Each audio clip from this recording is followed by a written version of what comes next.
तो hello guys, कैसे हो आप सभी लोग। उम्मीद है सब ठीक होंगे। तो आज हमारे बीच में है हमारे चहीते एमएलए जितेंद्र सिंह तांदी। और मैं बहुत भाग्यशाली हूँ गाइस कि मुझे उनका इंटरव्यू लेने का मौका मिल रहा है और उन्होंने अपना बहुमूल्य वक्त हम जैसे गरीबों को दिया। मैं बहुत खुश हूँ। तो चलिए गाइस, नमस्कार यशवंत जी। मुझे बहुत खुशी हुई कि आपने मेरा इंटरव्यू लेने के लिए मुझे इस मंच पे बुलाया। सर, ये तो आपका बड़प्पन है। तो चलिए सर, इंटरव्यू को कुछ आगे बढ़ाते हैं, आपसे कुछ बातचीत करते हैं, कुछ खट्टे मीठे सवाल करते हैं आपसे। जी जी, जरूर जरूर।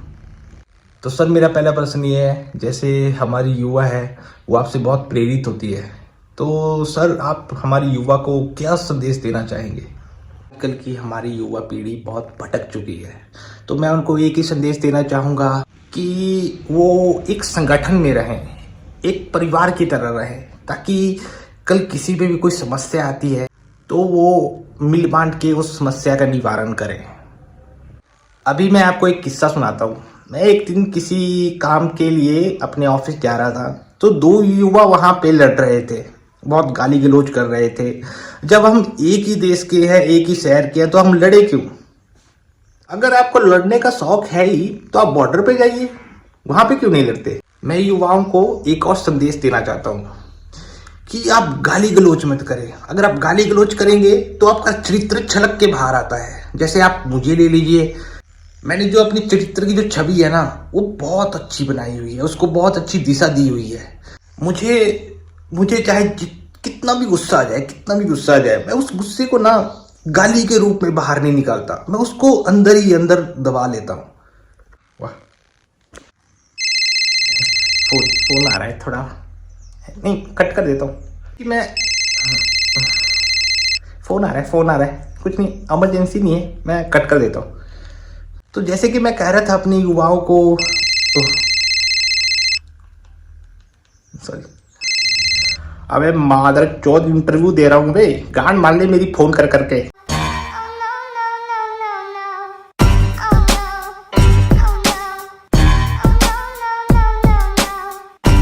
बहुत स्टडी वाले रख ले फोन, अभी एक फोन आ गया ना, बहुत स्टडी वाले नौकरी खा जाऊंगा तेरी। ये मैं कभी भी गाली गलौज नहीं करता हूँ। अभी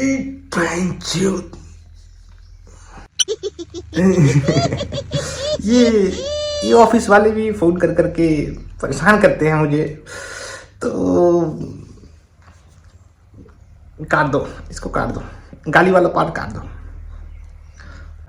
जी जी सर, समझ सकता हूँ सर। भाई काट दे भाई, काट दे। आप अगला अगला सवाल पूछिए, अगला सवाल क्या है आपका। सर, मेरा दूसरा सवाल ये है आपसे कि जो हमारी युवा पीढ़ी नशे की तरफ प्रेरित हो रही है, आप उसके बारे में क्या कहना चाहेंगे। यशवंत जी, बहुत अच्छा प्रश्न किया है आपने कि नशे की तरफ जो हमारी युवा बढ़ रही है, ये आजकल हो रहा है। पर मैं आपको एक बात बताऊं, जब से मैं एमएलए बना हूं, नशा बहुत कम हुआ है, बहुत कम हुआ है। और मैं अगर इस बार भी एमएलए बनता हूं तो मैं नशे को हिमाचल से बहुत दूर फेंक दूंगा। उसके लिए सर आप क्या करेंगे।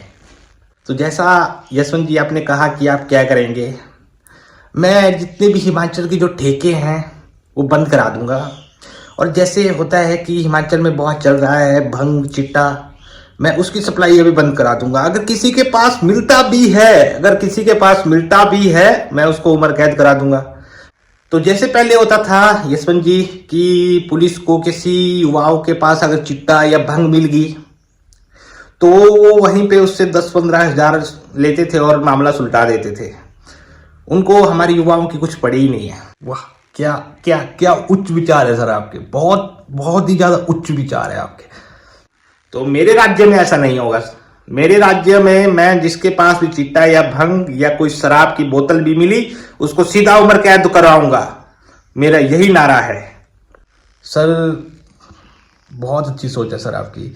सर, मैं आपसे कहना चाहता हूँ, जो आपने कहा ना कि मैं नशे को हिमाचल से बहुत दूर फेंक दूंगा, मैं आपका सर फैन बन गया सर आपका। एक मिनट सर, वो सिक्योरिटी वाले का फोन है। जी जी, आराम से। भाई इंटरव्यू, हाँ जी, हाँ इंटरव्यू कर रहा हूँ।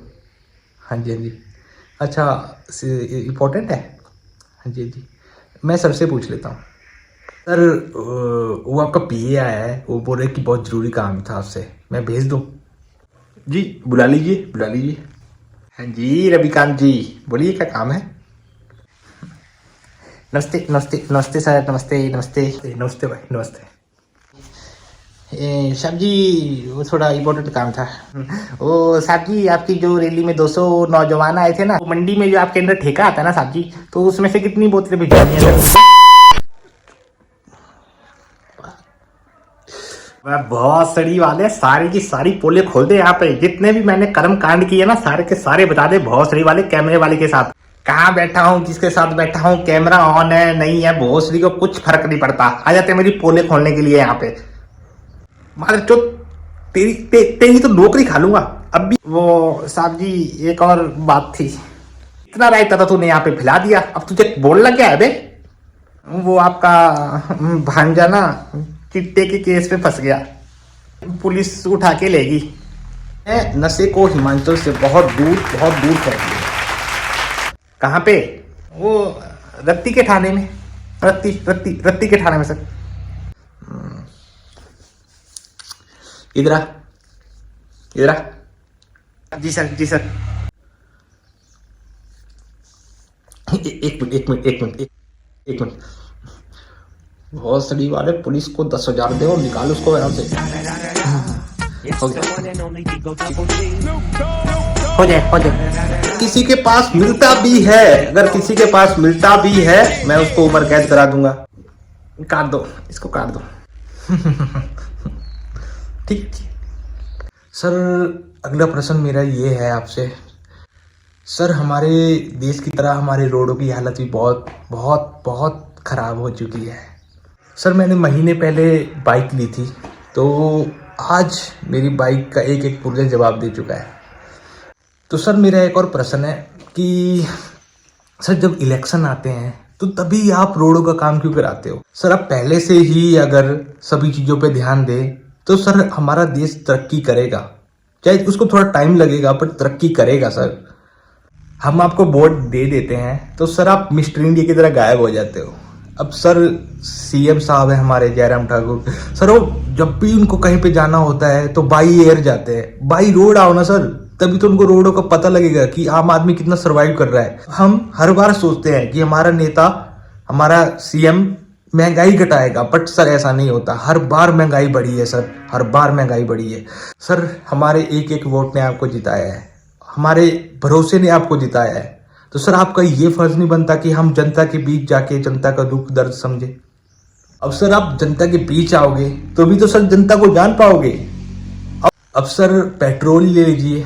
अब सर पेट्रोल इतना महंगा हो गया है कि आम आदमी अपनी गाड़ियां घर पे ही खड़ी कर देता है, लेता ही नहीं है डर से कि पेट्रोल भरवाना पड़ेगा। तो सर मैंने कल एक मित्र थे मेरे, वो मैंने उनसे सवाल पूछा कि कांग्रेस के टाइम में पेट्रोल भी कम था, सड़कें भी अच्छी थी, तो हम भाजपा को क्यों वोट दें? मित्र कहने लगे कि अब गाड़ियां भी कितनी बढ़ गई है तो पेट्रोल भी बढ़ गया है। तो सर ये इस बात का जवाब नहीं होता सर। अब जनता ने अपने भरोसे पे आपको जिताया है, उनका फर्ज वहीं पे खत्म हो जाता है। अब आपका फर्ज वहां से शुरू होता है सर, कि आपको महंगाई भी कम करनी है और हमारे भरोसे पे खरा भी उतरना है। वो असली एमएलए होता है सर, वो असली सीएम होता है, ना कि महंगाई बढ़ा दो कि गाड़ियां बढ़ गई है महंगाई बढ़ गई है। सर ये बात अच्छी नहीं है। क्या सर हमारी सरकार के पास पैसा है ही नहीं? अगर है तो उसमें आपका हिस्सा कितना है सर, ये तो बता दीजिए। तो सर ये मेरे सवाल थे। अरे भैया, ये तो मेरे लेवल के सवाल है ही नहीं, इसके जवाब तो जयराम ठाकुर ही दे सकते हैं। निकल ले बेटे, वरना वोटों की जगह जीते मिलेंगे। सड़कें भी बनेगी और मेरे राज्य में किसी कारण मीटिंग में जाना पड़ेगा, मुझे कहीं और मीटिंग थी तो मुझे जाना पड़ेगा। मैं अगली बार आपके सवालों का जवाब पक्का दूंगा और अच्छे से दूंगा। अभी मुझे बहुत जल्दी है, निकलना पड़ेगा।